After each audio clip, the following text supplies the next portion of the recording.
Hello and welcome to everybody to Injury Time. I am not becoming a tracker or anything. I'm getting root canals done. But this is the commitment we have that we decided to go ahead and do it before I could get the crown in. Thank you so much, Brad. Thank you, Orko, for joining. It's been, I think, a couple of weeks. So a Yep. lot to discuss, especially about the Indian Football League. Brad, first phase is over. Phenomenal in terms of what we are able to see, the kind of push for the top teams and the bottom teams, and of course the lovely Shillong Lajong. Can we just talk about it? What you thought of this whole thing and your review?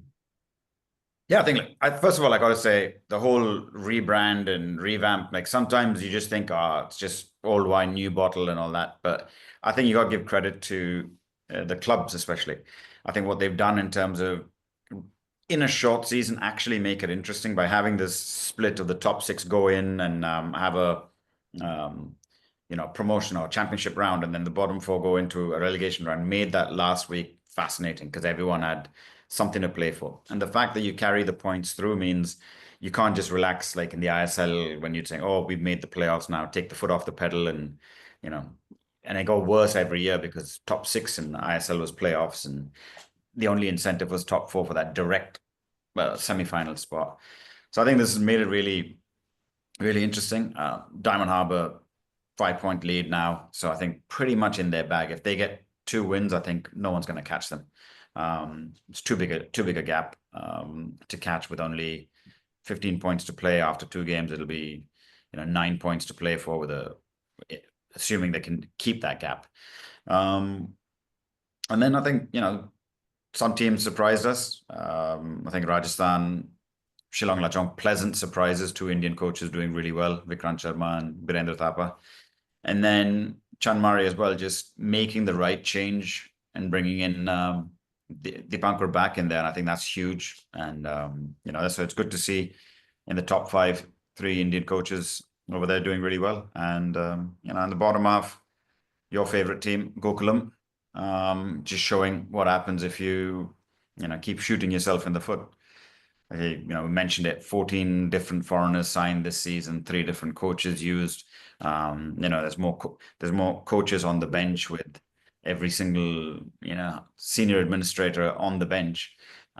It's just like the perfect recipe for a disaster. And, it's good lessons for clubs to learn how to do things the right way and how not to do things. So, but definitely fascinating. I think the format's made it really interesting. And that's why I just put a cheeky point out today saying what would make it more fun was if, let's say, whoever finishes second had to play off against whoever finishes second from bottom in the ISL. Like a Bundesliga. Yeah, so for example, now you'd have Shillong Lajong are in second. Let's say they finish second. Shillong Lajong versus Odisha FC. 2 teams which are pretty much all Indian, right? And let's see, you see the difference in quality and all that, and it'll be fun to watch. And I think even if it's the only other thing you could think of is maybe put the Durand Cup or some competition on the line for IFL to say top 3 or top 4 guaranteed Durand Cup spot, so that there's some incentive. Otherwise, Diamond Harbour run away with it, then the remaining games could be pointless. Or that Durand Cup spot could be playoff between the bottom 2, like what we were saying, the Bundesliga thing, just to make it a little bit more interesting and have some competitiveness between the 2 leagues. So that's just for our fun. Yeah, well, it's amazing, right? I-League, now IFL, has in the last 15 years given us some of the best stories. Right? As far as a reporter or a journalist is concerned, that's what you want to cover because it's an interesting story, it's a new story, it's something or the other. Orko, can you hazard a guess about why that is the case? Because in ISL right now, we knew the top teams, right? We knew who they were going to be, and they are where they are, and pretty much the same. Maybe one might be different, like sometimes Northeast as well, sometimes somebody else as well. But here, Yeah, Chanmari, everybody thought. I remember speaking to people in Chanmari before the league started. They were very unsure what to do. Shillong Lajong has all Indian lineup. Almost all of them are from Meghalaya, a few from Mizoram and Manipur. But what phenomenal performance from these teams. Even Rajasthan for that. yeah. I think I the thing is there's not a lot of downside when you're in the IFL. like people can go for it, and the upside is that promotion, obviously. In the ISL, once you get there, everybody's trying to cement their place. That people are more cautious. People are playing, sideways passes, boring football, just trying to do the bare minimum to try and keep themselves there. So that's the difference. When you look at IFL, you're looking at smaller teams with greater incentive to attack or greater incentive to, let's say, go for the jugular. But I mean, especially I saw the IFL channel put together a list of Shillong Lajong counterattacks. I think that was very fun to watch. And I think the IFL's always been this way. It's always been the smaller, pluckier underdogs with nothing to lose go for it. The IFL, or rather the I League in the past, yeah. But the ISL, as you can see, like whenever a newer team comes in, they're just trying to, they pay too much respect, and they just try to do the bare minimum. So I mean that's essentially difference. And obviously there's also a thing that when you're paying 15 CR, you want to get as much out of it as you want to, right? But IFL, essentially, it doesn't matter whether you finish second or eighth. Is there really a difference in terms of prize money, right? So yeah. Yeah, I mean, we'll get into ISL a little later. It's not too much. But Pratt, going forward next round, both of you, I mean, we have emotional, sentimental favorites, but cold hard Yep. facts, who is going to be, what to look for, and who's at the drop zone also. I think, as I said, Diamond Harbour can't. It's theirs to lose. They're 100% going up, right? 5-point gap. There's only 5 games, so you're playing for 15 points. And if they beat if they beat a Shillong Lajong, or they beat the team Rajasthan, who's next in line, that's pretty much then opens up what is it, 8-point gap with 9 to play for. So you can't see them really not picking up any points in the remainder. So I think it's theirs. Similarly, like at the bottom of the 6, I think if Dempo don't win their first game, they're just playing spoil sports. They've really got no chance of the title. So that's their job, is just pretty much spoilers, because they've got a 13-point gap between them and Diamond Harbour. So even as things stand, they'd have to win every single game to get 15 points, and Diamond Harbour would have to lose every single game for that to happen. So I just can't see that happening. So it's pretty much, just a one-horse race. I think the big race is to see between Lajong, Rajasthan, Srinidhi, who's going to come second. Srinidhi, the sort of perennial chokers. They're the sort of Arsenal of the IFL, and spend a lot of money. I mean, they've got one striker there who's probably cost more than, I would say 2 of their foreigners probably cost more than the entire Shillong Lajong squad. So, there's a team that spent the most, which is at the top of the table in Diamond Harbour, and then the team that spent a lot but badly, which is there or thereabouts, which is Srinidhi, but probably won't win it. And then there's a team who's probably spent equally as much that are in the relegation zone, which gets us to sort of the Gokulams and Aizols and those teams. And I think you can't look further away than those kind of teams where you just think, do they have what it takes to get back now? Aizol, Namdari, etc. I don't think Namdari will survive. I think they've changed coach at the wrong time, got an inexperienced coach, and I just don't see how a team that's on a downward spiral is going to make that recovery. Gokulam on a downward spiral, but I think they've just got enough quality in there that to somehow survive. They'll win 1 or 2 games. But I think Namdari, I can't see them winning games. Aizawl, I can see them winning a few games. Namdari, just can't. And the other team, who's the other team that's down there? It's now Gokulam, Namdari, Aizawl, and it was Kashmir. Sorry? Kashmir. Yeah, Kashmir, I think Ishfaq, they're on an upward curve, and I think Ishfaq will get them out of that. So I think they should be safe. So I think that's my prediction. What about you, Akam? or Co. Doctor, you're he's on Sorry. mute. Yeah. Who's your pick for winning champions and potentially having being in trouble? Champions, I think. Yeah, I think Diamond Harbour very difficult to look for. They have a 5 point lead. Last I checked, very difficult for them to screw it up. And yeah, the hope is that Lajong finishes second. I mean, you're amazed that all of these teams with more spending capacity have finished below them, right? So yeah, I think just one Calcutta team replacing another Calcutta team in the ISL. For a minute, I was going to say, just before this conversation, I was thinking, oh, 4 Calcutta teams in ISL. But then I realized, oh, potentially it's just going to be a There swap. are 4 Calcutta teams. Yeah, but one is not in Season Calcutta. season viewers will know who the fourth is. Then maybe Yeah. not called a Calcutta team, but there is a fourth Calcutta team.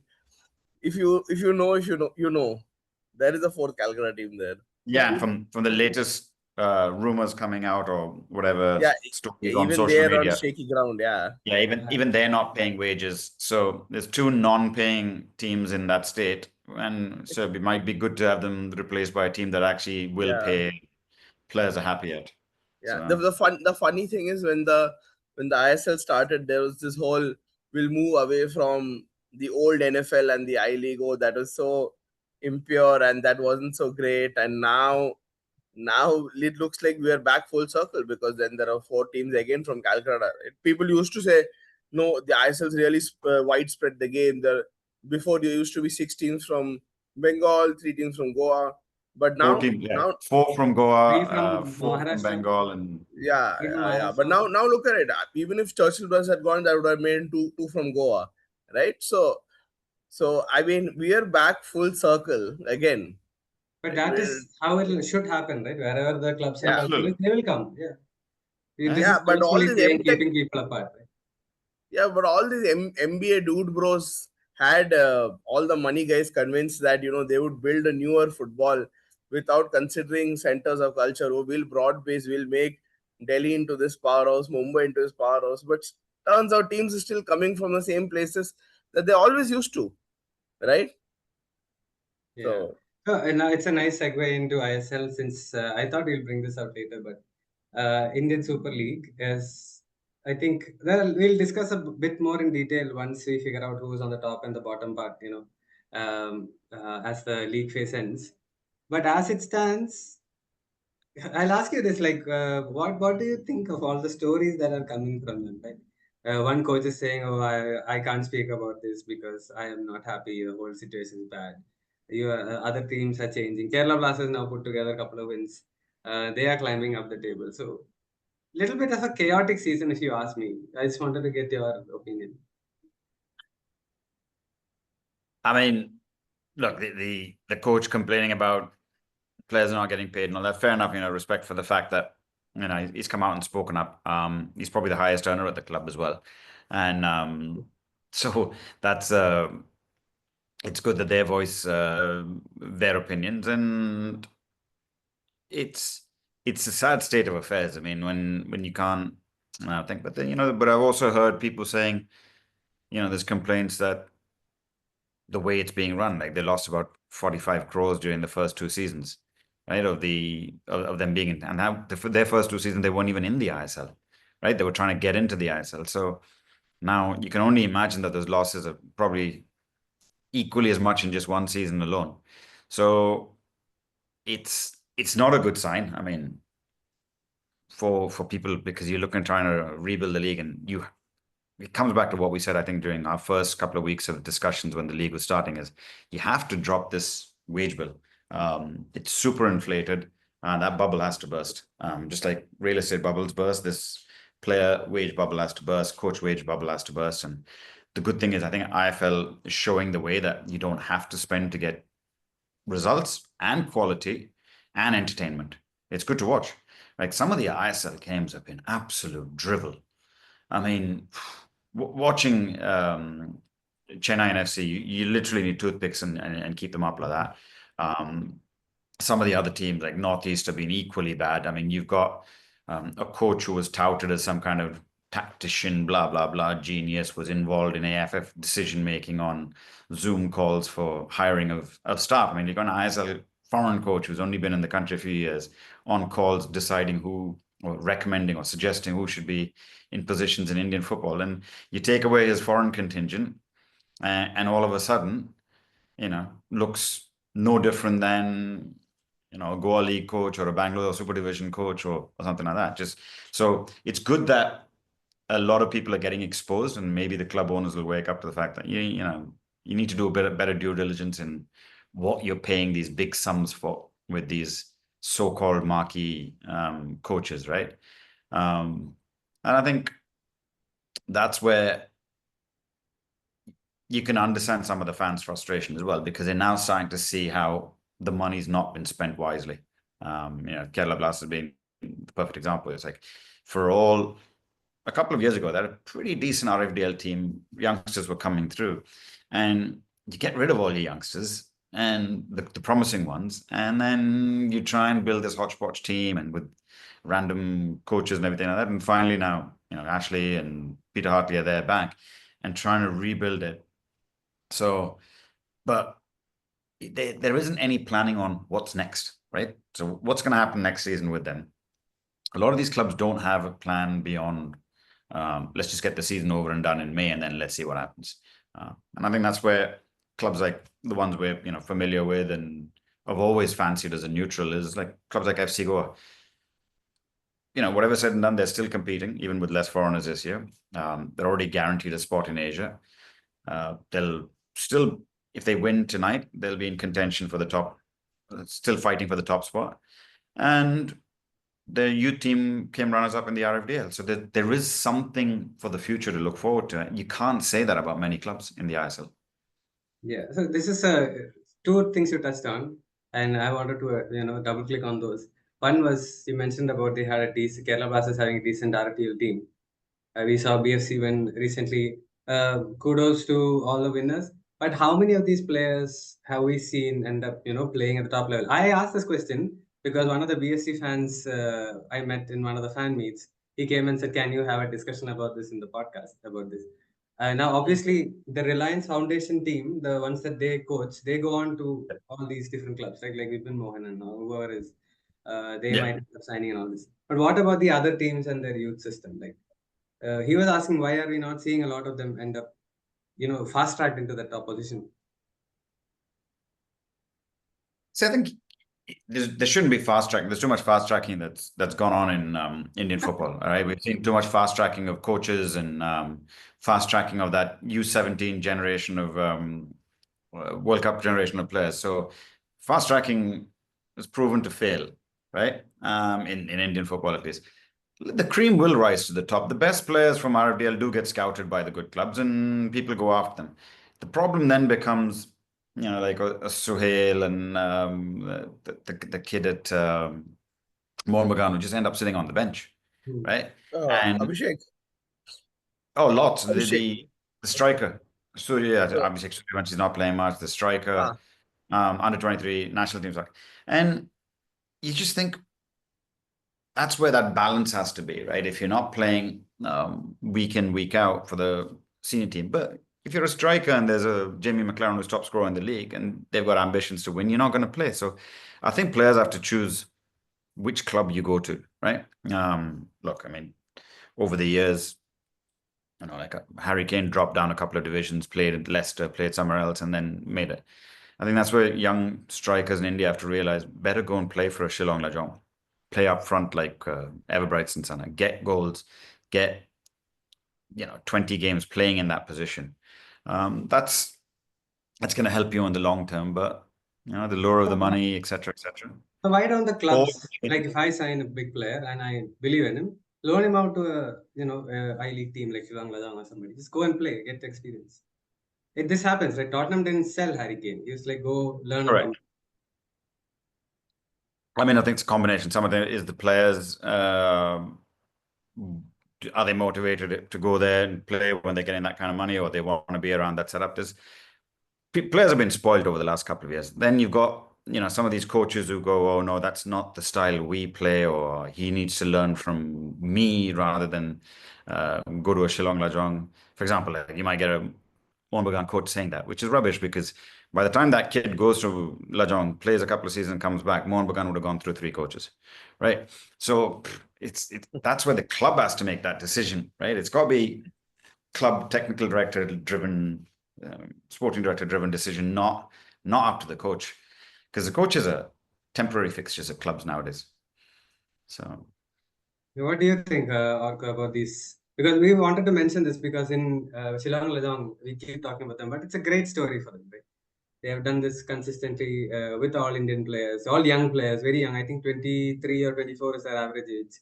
Very young team. And to be second with a young team, all Indians, I think that's fantastic with an Indian coach as well.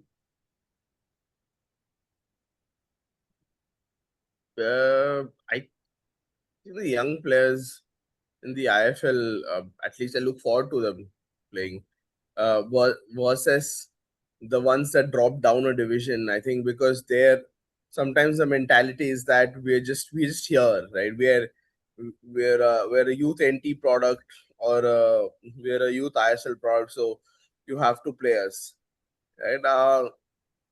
One good shift is that in the previous years, I mean, just an example, right? You would see a lot of Reliance graduates go straight to ISL clubs, right? Now you're seeing a lot of them join, and Shillong Lajong particularly. I think a couple have joined in consecutive years, right? And they've benefited from it. They benefited from the IFL because the IFLs. I mean, you can still compare it to an RFDL and say, yes, if you can play the RFDL, you can play the IFL, right?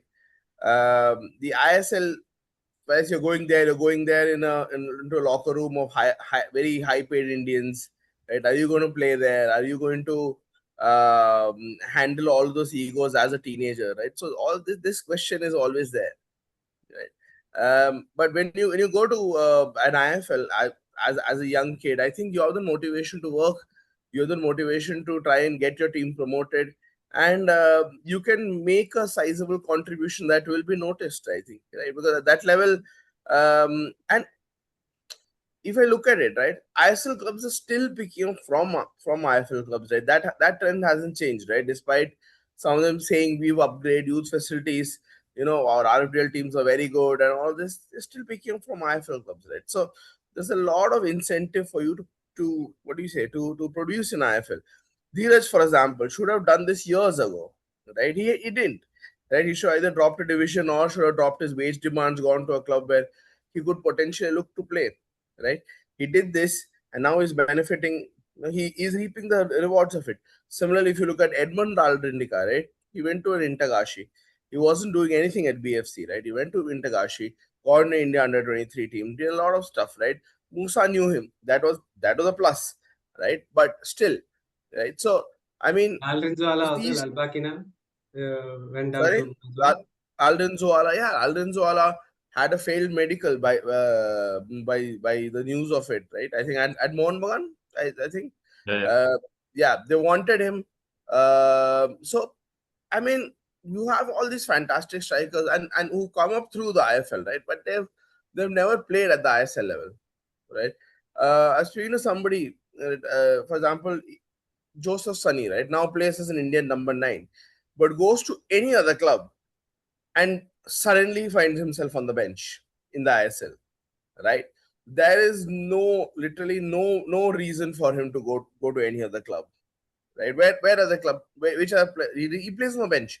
Any other, right? He's also been dropped from the India under 23s, which is very shocking. Which also tells you that there is no scouting framework there. But here's the thing, I think young players really need to understand where they are right now instead of listening to their agents all the time, right? Where they are right now instead of listening to their parents or agents or girlfriends or whoever it is, right? So they need to understand what their true market value is, because I think in India one season can skew your market value, right? And the vice versa also. If you don't play 3 games, people have tendency to forget, right? I'll just throw some names who scored a lot of goals in the I League, right? Joby Justin, right? Vidyasagar Singh. What happened to these players, right? Joby Justin went to ISL, came back, and then again joined Diamond Harbour, right, when they were in I League 2, right? Similarly, Vidyasagar Singh disappeared, right? So, yeah, I mean, I League top scorer one day disappeared another day. So there needs to be a better succession and planning for these young kids. So is But that I think just to take a slightly different point of view, because I haven't seen a lot of the IFL this year, seen some of them are not good enough for ISL, right? Like you want to play national team level, you want to play AFC Cup level. Some of these guys are not good, and I would put Vidyasagar in that level, right? Hmm. But great player for IFL level. Stay at your level. There are players in the UK that play at the championship that are very good players, but they're not Premier League level, right? Hmm. And I think another one, Frankie Boam's a perfect example. Went to FC Goa, didn't get it, came back over here. Dominate. You better off being the best player at Shillong Lajong and one of the best players in the league that everyone wants to watch, than go to the ISL and be a bit part player. And there's nothing wrong with that. I think that's where sometimes you have to find out, because some of these players have hit their, what I would say, there's no more growth in them. Like Joby Justin's not going to get better. Yeah. Hardworking, he's great in the air. He does stuff. But does he fit certain style? Is he tactically flexible? No, he plays a certain way, and that what you see is what you get, and that's fine. Hali Charan's found his level over there now. But that said, both Joby, Hali Charan, Frankie Boam, I can give a list of name of 5 or 6 others, are miles, miles, miles better than some of the rubbish that you see in the ISL that have been projected there by agents, and they've got that former India under 23, former India under 19, which is all, they've got age fraud caps. So age fraud caps make players look better for myopic scouting, because you just go through transfer market and go, oh, he played for India, must be good, let's pick him.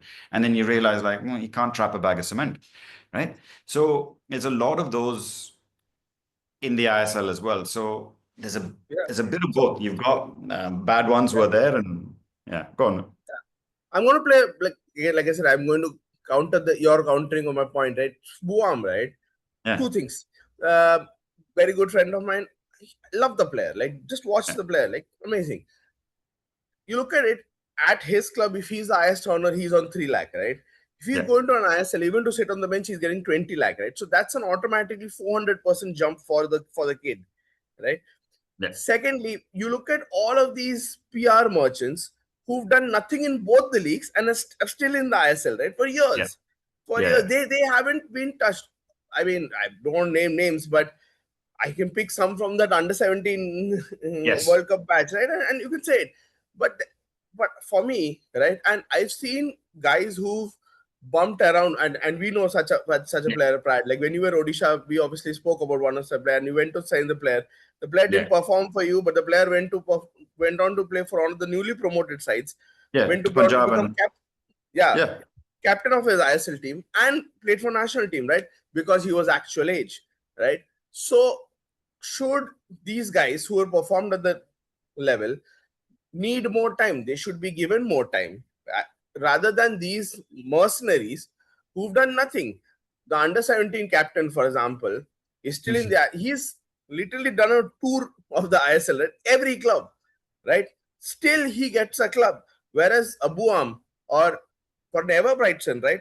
If an Everbrightson doesn't get into ISL, right, that is a massive scouting failure right there, right? But you won't bet against it. You won't bet against any club not picking. The problem is, if Everbrightson goes to the ISL in the current avatar of the leagues, he'll get maybe at best 90 minutes all season, whereas he's getting 90 minutes now. If this is where I think the league correction needs to happen. One is the price, like you said, that 20 to 33 lakhs difference, 400%. That should not happen. There shouldn't be such a disparity between the two leagues when there isn't that much of a disparity between the playing ability, right? The second thing is you need that. There has to be some kind of level up in terms of quality of games and number of games and everything to kind of justify that. And where one correction that could be made is reduce the number of foreign players. Yes. If you've got 4 in your lineup, and sign 4. You're not allowed to sign 6 to play 4. right? There's catching up with the keeping up with the Joneses nonsense is nonsense, right? IFL clubs are for the last whatever number of years saying if ISL clubs can have it, we should have that many. Like, well, do you want to lose it? If you put it in different terms, if you flip the arguments like they're losing this much money, do you want to lose that much money, right? Most of them would be like owners would be like, oh, that's a good point. And the smart owners like Shillong Lajong and the ISL and Chiang Mai say, hang on, we're not going to waste that money. Let's invest in our youth because that's something we can sell on.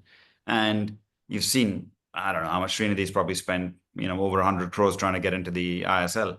They could have just bought off Hyderabad's debt and they'd be there already, right?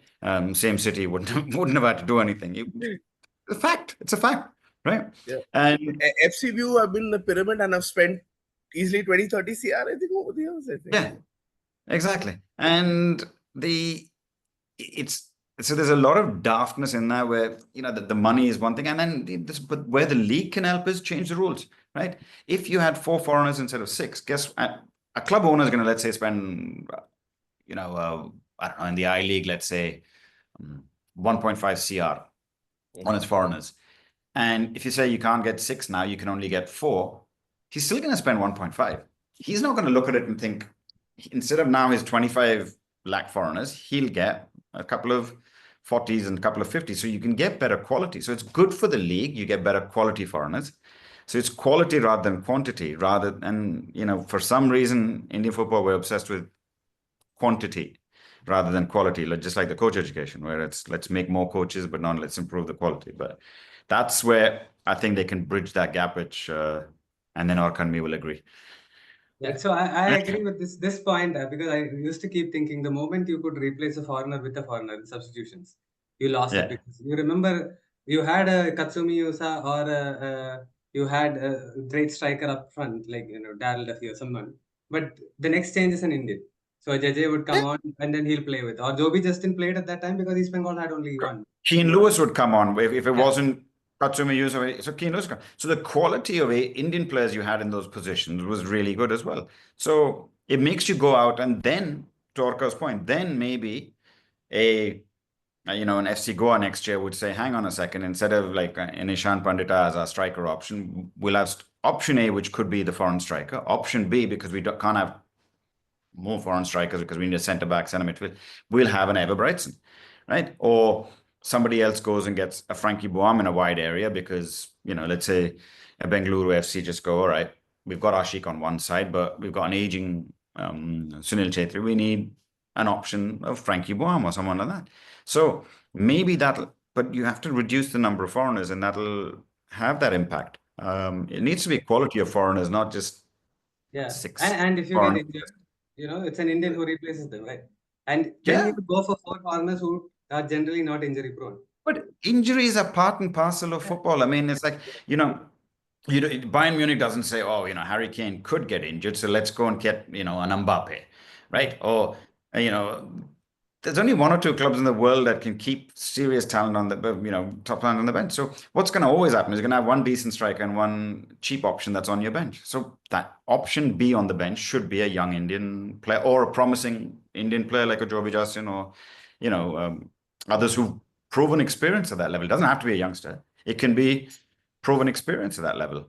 So let's see. That's something that we'll discuss, debate. Hopefully they'll pick it up and, that adds on to that point of that BFC fan sort of saying, if these things happen, maybe some more of those youngsters will get those opportunities. Otherwise, they get lost in the system, right? Because your RFDL team has to be changed next year because some of them are not age appropriate. So where do they go? So unless the ISL has a rule saying you must start or must have 2 in your now I think they have a couple of dev team players have to be in the lineup. They don't have to play. But if you force that rule that like Goa Pro League, 1 of them has to play at least or 2 have to start, 90 minutes has to be played by them or 45 minutes, some rule, then what happens is everyone will go out and buy 4 or 5 as backup. And then you've got more youngsters coming into the system. But, pigs will fly. That won't happen. So I think we'll end here for part 1. We'll just come back with a small segment left. Hello and welcome back to Injury Time again. Now we'll talk about women's football. So, of course, they had an international series. The team is back, and the IWL is set to restart, I think, on the 27th of April in the steaming heat. So, guys, can you recap about the international games that they played and why IWL restart took so long? Anyone can go. Orko, why don't you start? Yeah, I think. Oh, yeah, Brad, why don't you start?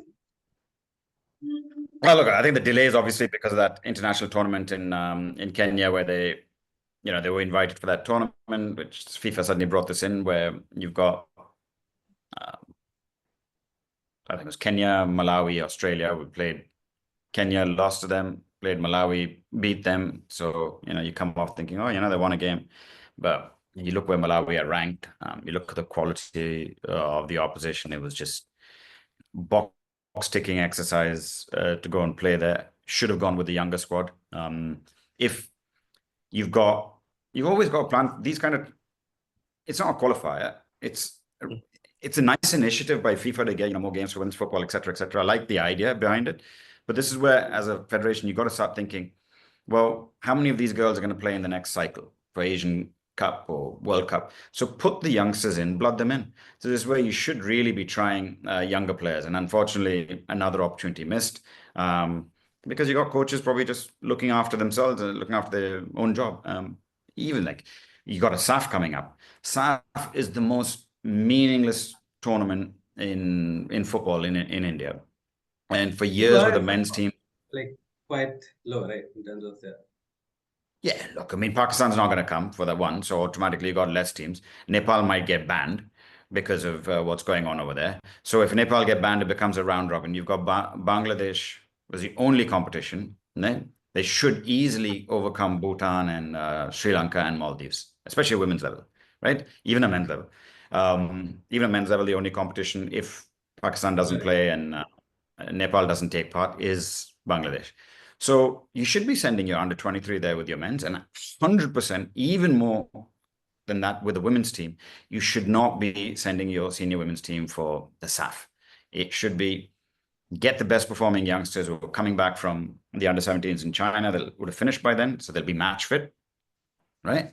The best of those, not all the under 17s, the best of the under 20s who impressed in Thailand recently, and that's your squad. And if you want for experience, like how Olympics and Asian Games in the past, chuck in 3 overage players. Overage, I mean over the age of 23, just for that balance and experience in the dressing room and etc. That's how I would go about it. And if you're the national team director, you would say that's the mandate for the coach. If the coach isn't up for the task and says, I don't want to play with the youngsters and starts making excuses, that's it. And then bring in the under 23s coach or the under 20s coach, whatever. That's how it should be. So here's the question, right? Like you mentioned, these kind of tournaments, you want to blood in the young players. If you just tell while you're choosing the team that this is for the next cycle, so don't expect miracles. We might lose, but this is what our thought process. I'm sure, as it is No, now, no. media will complain, right? So no, don't give them the get out clause. That's my thing. Why say don't expect miracles? What is a miracle for I'm saying like Indian under 23 girls to beat Sri Lanka, Maldives, no, I was talking and about Bhutan? the other one, the invitational tournament that they went for. Oh, that one. Yeah. So, so even if you want to have a get out of jail clause, say these are youngsters that we are going to blood out. I'm sure, as it is, the press don't have put any pressure on the women's team, almost nothing, because a lot of people don't cover it so much. If you give this reason, people will actually be supportive, right? Okay, give them a chance. Let's see what they are going. It's just a matter of optics and telling people what our plans are, rather than just saying, "We this is our team, we are going," and then you lose or you win, and there is a sort of reaction. There's no planning, right? It just shows that there's no future thinking, there's no future planning. I mean, we'll see what the squad for those games compared to the squad for the SAF Cup games. And as Orca always points out, almost certainly it'll be the same rinse and repeat of the same players. There won't be any analysis of who are the best performers in the IWL. And even if you're looking at the IWL, how are you going to judge players now? You've had stop, start, stop, and now restart in the hottest months of the year playing. I don't think all the games are going to be at night. They should be 6:30 p.m. onwards, but I doubt it. Yeah. They're doing that with the IFL, but I haven't seen the exact kickoff times for IWL. So I don't expect high quality games. And it's not fair on the players to be playing in these conditions. So. Yeah, it's absolutely one of the worst summers that we've had in a long time. Orko, let's talk about the IWL now restarting. I know it's bad time to restart, but what do you make of it from the sort of the first phase that was over, and now we're coming in after a long break? Some players have played, some players have not played. So, you have any insights? I mean, if you look at the IWL, there are 8 teams, and there are, let's say, on an average, 9 Indians playing. So 72 Indians on the pitch. The under 20 squad and the senior squad combined accounts for about, more than half of it, let's say, about 40-50 of them, right? So they haven't played, right? uh, the others, I would say, they've done nothing in this time, right? Some might have played the university games, some might have played here and there, but no competitive games. There are no competitive leagues apart from the Calcutta league that was ongoing, the women's league, right? So yeah, my thinking is that it's going to be a really sluggish second part of it. Also, May and peak hot weather, right? But yeah, this planning is not new. It's not really something that is come about recently, right? So only one team looks to win it, right? The others are just there.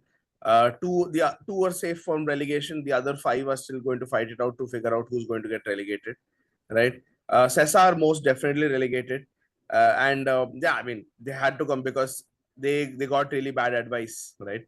And you can see that in the players they picked, right? And I've always told Brad this, that in women's football it's mostly agent or coach led, right? So coach will come because there's no data, there's no video, there's nothing, right? So essentially, it's somebody coming and telling the clubs, oh, pick this player, right? That's it, right? So that there's no, let's say, what is the method to the madness. Then Sessa's gone, and then I think one of Kickstart, Gokulam or Garwal probably join them. Shibumi are probably too good to go down. They have a very good Indian contingent. They don't have a defense though. Coincidentally, two of the horrific backline that played for the India under 20s play for Shibumi, so that's not a coincidence, right? But yeah, in this year where all 3 teams are in Asia, you'd think the scheduling would go better, right? Especially with all the money you received from Coke, right? And we know Coke cut them a sizable check, right? Because of the exploits of the ladies. But May scheduling, like you really want it to be better, but because of how the season has been hodgepodge, look at the ISL scheduling. That's been hodgepodge, right? I mean, expecting anything else would be, futility, stupidity, I feel. Yeah. Brad, you wanted to say something? I saw you. No, I was just looking at the fixtures while we were just talking, and there's a couple of 3 o'clock games as well, and that's just scary to think that you're going to be playing at 3 o'clock kickoffs in this kind of weather, uh, and the tournament's gonna extend into May, so it's just madness, absolute madness, and then you got games going all the way into mid-May, late May. And not all these grounds. Why not? They could have thought of something creative and say, hey, why don't we have the final stages at a neutral venue? Let's have it in,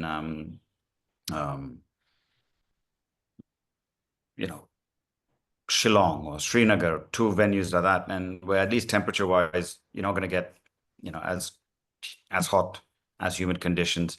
You probably actually get better fan support as well. You get actually people coming to the games. You see women coming to the games in both Srinagar and Shillong for men's game. For women's game, if you want to grow the sport, you've got to think of those kind of things. I think most of the games are at Bangalore and Kolkata, East Bengal's ground, and the National Center of Excellence or whatever. And I think that's Bangalore. Or is it Kolkata as well? I think actually everything's in Kolkata, right? Kolkata, yeah. Yeah. So there you go. That's not the place where you want to be having all the matches, but Yeah. again, I'm sure they Funny, have their region. yeah, they spoke about getting selected for a FIFA development program yesterday, right? One of the 12 teams, right? Yeah. And then you look at the IWL and girls are going to play at 3. It's an oxymoron. There's Yeah. no, Or is it just a moron at some point? probably. Yeah. Yeah. Yeah, Probably. probably. But So, as we wind down, is there anything else that you wanted to add about the women's game, which I have not asked? I think, look, again, it's like even with SAF, right? Is that the window to be having it? And where are they having it? Goa, right? End of May in Goa.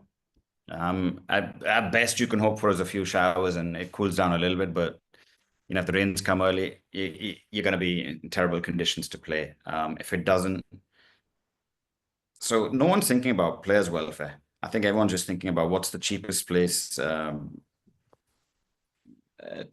which state association is going to do it, or is it a case of obviously elections are coming up in AFF later this year, so everyone trying to just say, this is what we did, this is what we can bring to the table, and sadly, no one's thinking about players' welfare. And what shocks me is players aren't speaking up. I mean, your national team players, I mean, they'll write a letter about, oh, the jerseys don't fit and stuff like that. But talk about why are we playing in Kolkata in May? Why are we playing in Goa in May? This is valid questions that could ask. The coaches obviously are not going to raise their voices. But if you're a national team player, raise your voice. I mean, this is your opportunity. But it's just baffling that they don't do that. And this is where you talk. There's a FPAI, right? Players Association. Why are they so silent on these kind of matters? The only time this come to life is, players not getting paid and this and that and stuff like that. But player welfare is got to be one of the things that an FPAI addresses. And it's again shocking to think that this is not a concern for them, where you're playing in very, very inhumane conditions. But maybe it's just the apathy towards women's football in India, just like there's apathy towards bidding rights for the World Cup TV coverage. Who knows? I remember, this is slightly off kilter, but we were talking to some swimmer back in the day, young up and coming swimmer at that time, and he was talking about how I'm training like this, I'm doing like that, whatever. And one of the senior swimmer was just standing next to him. He looked and said, "Bhai, paise ke bare mein baat kar." Because he knew, having gone through the system, that you have to keep talking about money, otherwise you're not going to get funding because you have to train and whatever. Right? This is before, quite a while Yeah. before. Now there's a lot more money into sports, so he knew from experience. And he was willing to talk about it. When you talk to him, he used to bring up idea like, we need to get a little more funding because I need this training, I need to go train over there. Or it's just, but I have noticed in football, cricket, these team sports, they don't say anything. Hockey is differently structured. It's mostly national team driven and all that, so it's slightly different.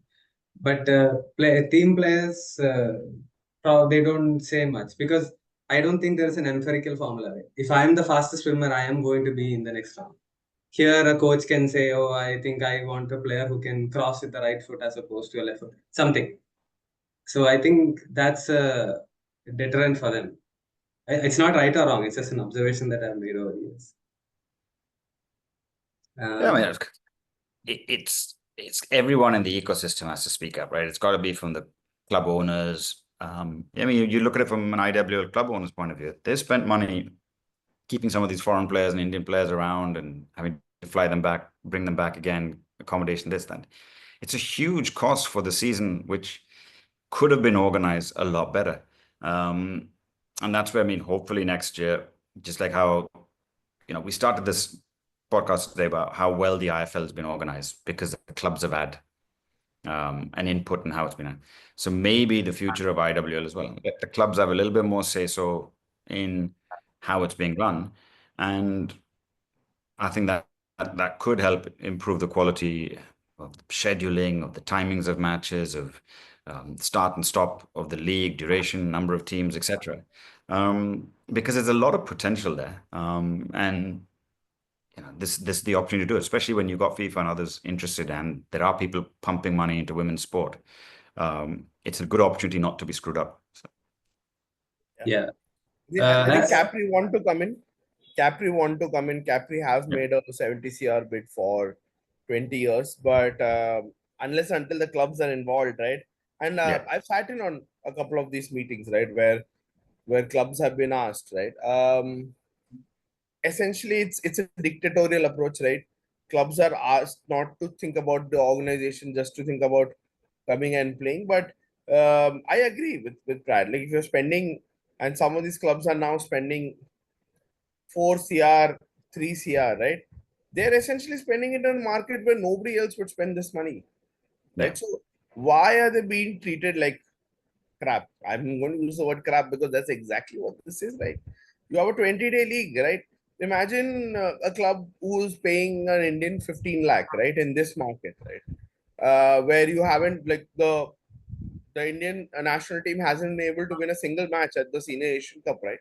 So why would why would that club continue?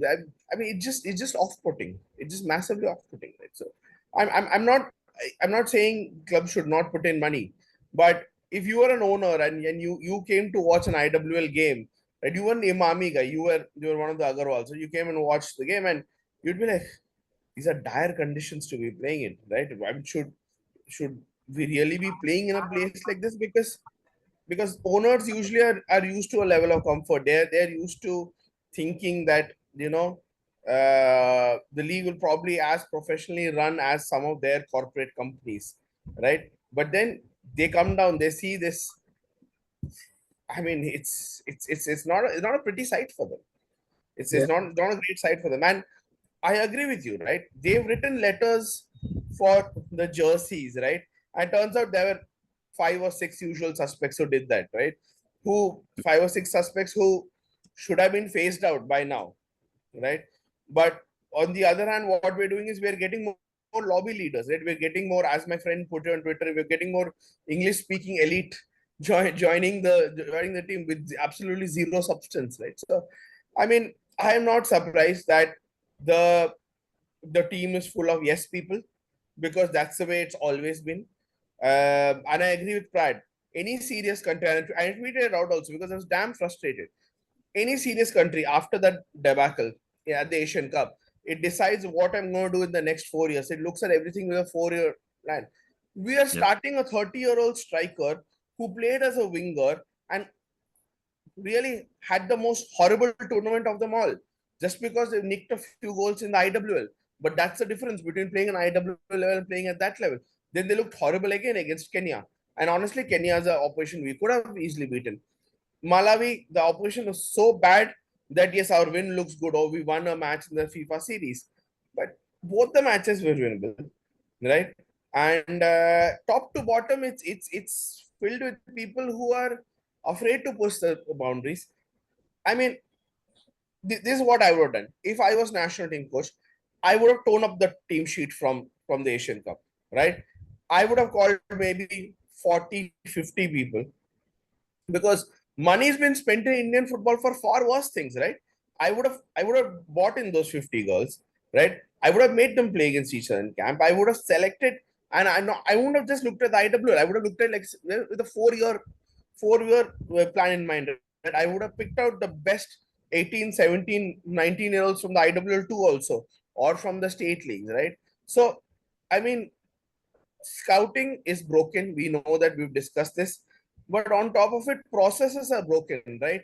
And what is the vision? What is the plan? What is the idea? Is there even an idea, right? So we sacked a coach, we got a foreign coach, we sacked him, and we went back to that guy, right? We've gone back to these players. Some of these players shouldn't even be around, right? But the thing is, they were around because because forces are controlling the national team selection, right? Because now the ISL clubs are here, you can't do that a lot in the men's game, right? When the women's game, it's still relevant. It's still, somebody calls up the national team, director of national team, and says, "Oh, I have this girl. Why don't you?" And this is exactly how it happens, right? I have this girl, why don't you take her? Then what is the point of having a league if you're not going to scout from the league? What is the point of having all of these leagues and state leagues that are going on if you're still going to go and hold these random camps? In fact, somebody associated with the English influencer selection told me, oh, X and Y sir is very influential in AFF. He saw this girl playing outside. I'm like, but playing outside, that's a league that's arguably worse than the IWL, right? Yeah. So I mean, people are just being afforded chances to take decisions where they don't have any technical capacity to take decisions, and this is a huge problem. Yeah. Yes, I think one of the it's a great opportunity missed at the moment. You've got the under-17 team should be traveling to China anytime soon, right? For the under-17. In 3 days. Yeah. Right. So they came back from Russia where they lost a couple of games, right? And All then three. came back and then what? Training camp in Bangalore. Why? Right? Now, at the moment in Suzhou, it's raining in China, right? I'll give you an example. Like obviously, I'm involved with another team that's qualified, and they went to Thailand, played against I think the New Zealand team, under-17 team, played against the Thai, and I think they're going to now play against the Myanmar team as preparation. Right? You look at we've gone and played a European team, which it's an Asian Cup. You're not playing a European team. You're playing Asian teams, right? Get to know the opposition, right?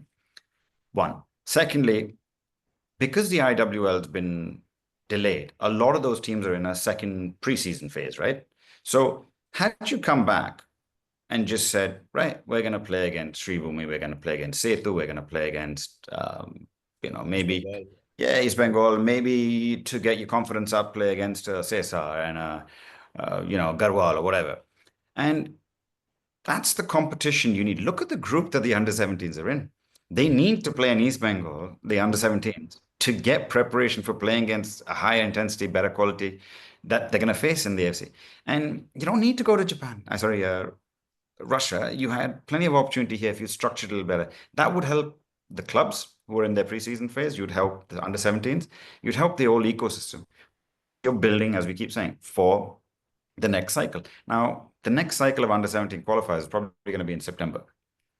So where is the under-16 team? You should be readying that team now, not 1 month before. Let's just randomly select something. Get them now. Get them in the training. Get maybe one or two, a little bit of exposure with these players training in that camp in Bangalore. And then you start building as Orca, right, for the next 4 years. Forget about the next cycle. You've got to think these under-17s or the next year's under-17s, so current 15-year-old girls in India are the best hope you have for the next 2 Asian Cups, right? And that's how you got to start thinking. If you just keep thinking about, oh, we'll just change these 3 players, we'll phase them out of the senior team and then bring these, whatever. It's not going to happen. You have to think young players for longer term and with a proper plan. And sadly, too many opportunities missed. But fingers crossed they go to China, put in a respectable performance because that's the best you can hope for. So there is news on that front. I think for the first time ever, AFF are organizing centralized women's youth leagues in the under 15, 17, and 19 categories. The criteria is again myopic. The criteria is that first and foremost IWL clubs. So which means that most of these clubs don't have any under 15, under 17 setups, which means essentially they'll either call a Pride or me, or can you arrange a team for me, under 15 team or under 17 team, under 17, under 19, under 15, IWL clubs, IWL2 clubs, and any AFF registered elite academies. But keep in mind that the elite academy are boys teams, right? So, but you go to an Inspire Cup in Anantapur, you can find 16 under 17 women's teams competing there, right? Why not pick out targeted invitations from people who are working in women's football, right? But who don't fit into this category. But again, IWL teams, IWL2 teams, and the third criteria, as I mentioned, was an AFF any registered elite academy, which means you're going. Man, most of the elite academies don't have a women's team, so which means you're going to find a lot. And we were obviously thinking of playing. We were approached. Footy Films was approached by one of these the clubs falling in this criteria. Uh, we provisionally said yes, but obviously my fear is that at the under 15 level you're going to have a lot of overage teams, and it's not a great experience playing overage teams. I mean, you as a coach, I mean, fine, that it's great exposure, but for the kids is very demoralizing, right? So but yeah, I saw the criteria and I was like, "Oof, this is exactly what's going to happen. Somebody's going to go to one of those places with a lot of age fraud and just going to pick up overage players by the boatloads." But yeah, I look forward to it. Look forward to playing it. Yeah, but what is going to happen? It's a different thing. Is it going to happen? I know they announced it's going to happen in June or something, but we know that announcement sarkar and execution sarkar are different. So yeah, so Yes. So it seems like, old wine in new bottle, but hopefully something will come out of it. yeah. As we wind up, I just wanted to bring one thing because Orko mentioned this, and this was a topic I had written down but forgot to bring up in the first session. It is about the fans and the rights to protest and stuff. Because you mentioned something earlier saying clubs are asked to give X amount of money and putting into women's sport or whatever, football, and then you lose it, right? I remember hearing from one of the AIFF people when I League bits and stuff used to happen. So they have the money, but that's not the point, right? I have money to put in. It's up to me whether I want to or not. You can't plan your future based on potentially me giving you money. So similarly, I feel like because there's a lot Kerala Blasters Manjapada protest is gone, and there was a lot of back and forth. Players, ex-players are all getting involved and saying this is that that is. I personally feel if I'm spending the money, I should be allowed to choose whether I want to go to the games or not, or raise my voice if the team is not doing well or not. I just wanted to know your opinion, as a coach, as Brad, you've done many other work Yeah. also in the football ecosystem. Look, fans are the absolute right. I mean, it's their money, right? It's not like they've been given freebies and this and that. It's their right. I mean, how they want to protest. Now, what's going to make a bigger statement for them? An empty stand or big stands with protest banners? You know how in India they don't allow sometimes the banners and etc. I think it's their right to protest because they want certain things from a club. You see it globally, things are not going well. Fans have that right to protest. And I think for people to come and criticize a fan saying you can't protest in this manner, you have to protest in that manner, that's their choice. Some might choose to do plan A, plan B. Ultimately, you're sort of the people who come out and said, "Oh, they shouldn't do this." You're deflecting away from the bigger issue, which is the mismanagement, right? That has to be addressed. And just to sort of link it to the previous point, clubs have the money, right? So why can't the federation mandate that all clubs see? It's tough to say every club must have a women's team, right? It's like your point, it's your money as a club owner, you want to spend it. Why should I be forced to spend it in that way? But I think if the ecosystem has to grow, your club licensing has to be tweaked a little bit to say, look, you might be in a region where there isn't women's football, right? So you might not want to. It's wasted money if you're spending in a region where there just aren't many girls playing. But as long as you can have a feeder club somewhere else, whether it's in a region which is a hotspot, fair enough. And I think that's where they've got to incentivize it for clubs to do that. You'll build a little bit more connect. Like if Kerala Blasters, when they had their financial trouble, the first thing they did was shut the women's team. Yeah. Daftest thing to do, right? Yeah. That's not their biggest expense.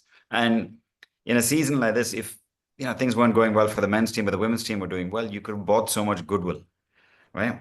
Fan support. So people don't realize there's so many other things about running a club. Because abroad, some of these big clubs, people don't realize they have. Barcelona has a basketball team. Some of these other clubs, they're proper clubs, and it's part of the community. And here, that's where very few, like your Chanmaris and others, are community clubs, right? These are clubs from the community. That's where the big traditional powerhouses in India, East Bengal, Mumbai, they are community first, and then they become these behemoths. But there needs to be a better thing in the ecosystem so that fans get their value for what they're putting in. Because they are, yes, granted, they don't go out and buy the jerseys. They might buy the one just outside Kallur Stadium on the road, and it doesn't translate into revenue to the club, but the club gets sponsorship revenue much better, a higher number than all other clubs in Indian football, for the simple reason they have that big yellow army and the crowd support of Manjapara, the social media numbers and everything. That's where the money comes from. So you have to respect that and give back to that. And clubs in Kolkata protest in very different ways. they will, it's a bit different. But rightly so, they want accountability from the management. And I think it's high time, hopefully next season, they will start giving them what they want. Yeah, and I have to say, they're not expecting silverware. It's not like you want to be competitive. You want it to be fun to go and watch. I mean, even like Chennai, they were imploring, coach the other day was saying, oh, we will request the fans to come and watch. You need to be begging fans to watch. Put on a show. Have entertaining football. Put some local kids like that. Prabhakadeshwaran came on, the local Tamil Nadu lad. He looked exciting to watch. There's a lot of good, from your book, obviously, that there's a lot of really good talent coming through in Tamil Nadu. There's really good women's football in Tamil Nadu. Hotspots. So why Chennaians haven't tapped into that and got that and tapped into the local support? You'd get crowds. You don't need to be then begging for crowds. One, get locals. Yeah. Two, play decent football. Simple. So absolutely. No, so but my point is, you have sure you could handcuff ISL clubs to open women's teams by doing licensing, right? It'd be a tick box exercise, right?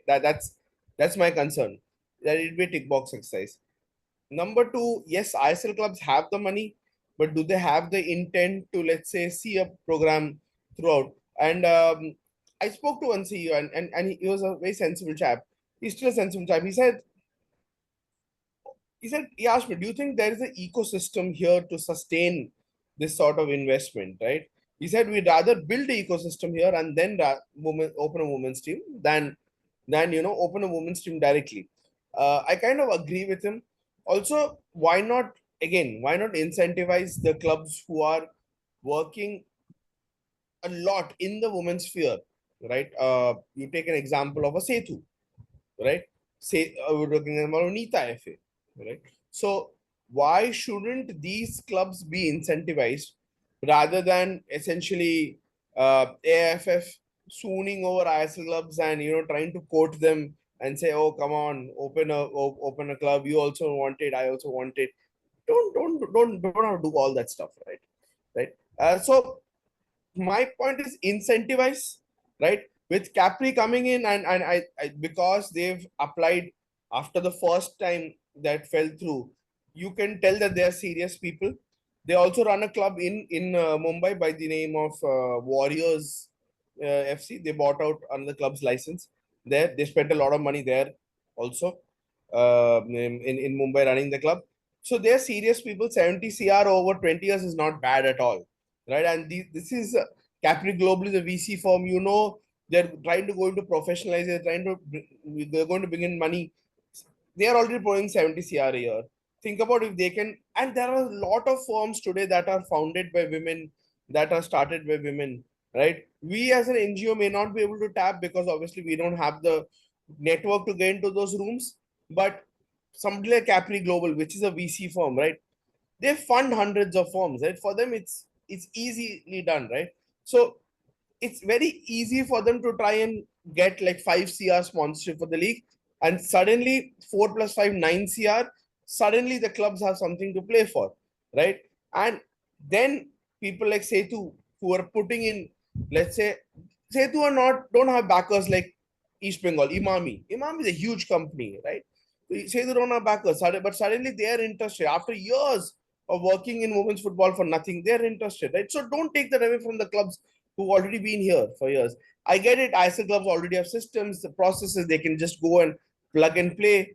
But they don't have the intent. The whole thing falls apart, in my book. Yes, I think point well made. And with that, this is the end of the episode. We'll come back in a couple of weeks' time with more details and stories about Indian football and better teeth for me as well. So yeah, thank you so much, everybody. Keep subscribing and doing all the good stuff. Bye bye. bye.